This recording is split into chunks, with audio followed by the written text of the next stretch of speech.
परेशानी है, वहम है, उसके लिए परेशान हैं कि हम अब परेशान हैं, इस परेशानी का हल क्या है। कि बाज़ औक़ात जो खौफ वाले, नसियान वाले मरीज़ होते हैं, खौफज़दा रहते हैं, उनको ये ख्याल आ रहा होता है कि कहीं हम मर ना जाएं, कहीं हमें हादसा ना पेश आ जाए, और अपने वो घर से बाहर ही नहीं निकलते। तो अंबर बेल का पानी लेना है आपने 250 मिलीलीटर, और बकरी के दूध में इसको निकाल कर 3 दफ़ा उबालें, और उसके बाद मरीज़ को यूज़ करवाएं, और खमीरा अंबरी जवाहरदार के साथ इसका पानी का इस्तेमाल कराएं। कम से कम 2 घूंट अंबर बेल का पानी बकरी के दूध में अंदर पका हुआ और खमीरा गाओ ज़बान के साथ इस्तेमाल कराएं। इंशाल्लाह दिमागी तौर पर जो नसियान होगी वो बिल्कुल सेट हो जाएगी, डर खौफ का ख़ात्मा होगा।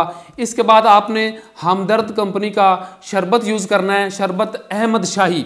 शरबत अहमद शाही आप यूज़ करेंगे तो उससे क्या होगा कि दिमाग के अंदर जो बलगमी रतूबात जम चुकी हैं और मरीज़ का दिमाग काम नहीं कर रहा, वो बलगमी रतूबात को ख़त्म करेगा, और मरीज़ की जो दिमाग के जो अंदर रगे हैं उनके अंदर खून का दौरानिया बढ़ जाएगा और मरीज़ की परेशानी ख़त्म। अस्सलाम वालेकुम रहमतुल्लाह।